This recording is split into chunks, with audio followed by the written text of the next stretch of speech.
এই যে আজকের এই ৮২তম জন্মদিবসে সকলকে আমি জন্মদিনের শুভেচ্ছা জানাই। ওনার রুহের মাগফিরাত কামনা করি। মহান রব্বুল আলামিন যেন ওনাকে দুনিয়াতে যেভাবে সম্মানিত করেছেন, এত ত্যাগের বিনিময়ে নিশ্চয়ই তিনি সেখানেও সম্মানিত হয়েছেন। তারপরেও আমরা দোয়া করি তাকে যেন মহান রব্বুল আলামিন আরো বেশি সম্মানিত করেন। ওনার রেখে যাওয়া সুযোগ্য সন্তান যিনি বাংলাদেশের প্রধানমন্ত্রী, তার জন্য দোয়া করি তাকে যেন দেশ পরিচালনার সে দায়িত্ব যেন তিনি সঠিকভাবে পালন করতে পারেন এবং তিনি যেন সুস্থ থাকেন, সেই দোয়া করে আমি আমার বক্তব্য এবং আপনারা যারা উপস্থিত হয়েছেন, জেলার বিভিন্ন প্রান্ত থেকে আপনারা নেতৃবৃন্দ এসেছেন, কিন্তু ওনার স্মৃতিগুলো আল্লাহ আমাদেরকে কাঁদাচ্ছে।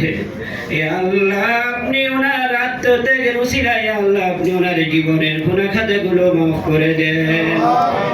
আল্লাহ মরহুমা বেগম খালেদা জিয়ার কবরকে আল্লাহ আপনি জান্নাতের বাগান। যে দলের এত বড় বড় সম্পদ রয়েছে, শহীদ রাষ্ট্রপতি জিয়াউর রহমানের যে জানাজা, সেই জানাজা থাকতে আমাদের ভয় কিসের? আমরা কি চাই? আমরা চাই এই জানাজা যেন আর কেউ কোনোদিন না পায়, সেটাই তো আমরা চাই। এই জানাজা আমাদের গর্বের, খালেদা জিয়ার জানাজা আমাদের গর্বের, এটা আমাদের সম্পদ। এই সম্পদ সামনে থাকলে কোন ফেসিবাদ, কোন ষড়যন্ত্র আমাদেরকে মোকাবেলা করতে পারবে না, যদি আমরা এই আদর্শটা শুধু ধরে রাখি। সুতরাং আমাদের হারানোর কিছু ভয় নাই, আমাদের অনেক প্রাপ্তি রয়েছে, আমাদের হারানোর কোনো ভয় নাই। যারা টুস করে ঢুকে পড়বেন বলেন, যারা টুস করে বাংলাদেশে চলে আসবেন বলেন, আমরা কি বসে থাকবো? আমরা কি বসে থাকবো? বিএনপির নেতা কর্মীরা কি বসে থাকবে? যারা 17 বছর মানুষের গণতন্ত্র হরণ করেছে, যারা 17 বছর আমাদের বাক স্বাধীনতা হরণ করেছে, আমাদের ভোটের অধিকার হরণ করেছে, তারা টুস করে ঢুকে পড়বে আর আমরা বসে থাকবো না? আমরা ঘুমাবো? আমরা ঘুমাবো, আরামায়েশ করবো? হ্যাঁ, আমরা আরামায়েশ করবো? আমরা আরামায়েশ করবো না।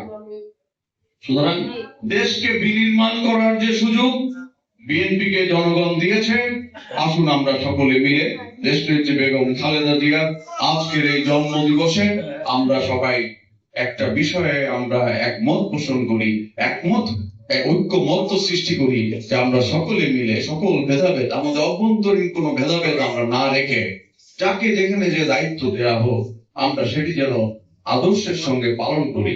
এই প্রতিশ্রুতিটা যেন আমরা নিতে পারি, তাহলেই আমাদের সামনে কোনদিন কোনো ফেসিবাদ আমাদের সামনে আমাদের আতঙ্ক হয়ে দাঁড়াতে পারে না। আর আমরা যদি পথ হারাই, তাহলে তো ফেসিবাদকে আমাদের মোকাবেলা করতে কষ্ট হবে। সুতরাং আমরা যেন পথ না হারাই। সবাইকে দেশনেত্রী বেগম খালেদা জিয়ার এই যে আজকের এই ৮২তম জন্মদিবসে সকলকে আমি জন্মদিনের শুভেচ্ছা জানাই। ওনার রুহের মাগফিরাত কামনা করি। মহান রব্বুল আলামিন যেন ওনাকে দুনিয়াতে যেভাবে সম্মানিত করেছেন, এত ত্যাগের বিনিময়ে নিশ্চয়ই তিনি সেখানেও সম্মানিত হয়েছেন। তারপরেও আমরা দোয়া করি তাকে যেন মহান রব্বুল আলামিন আরো বেশি সম্মানিত করেন।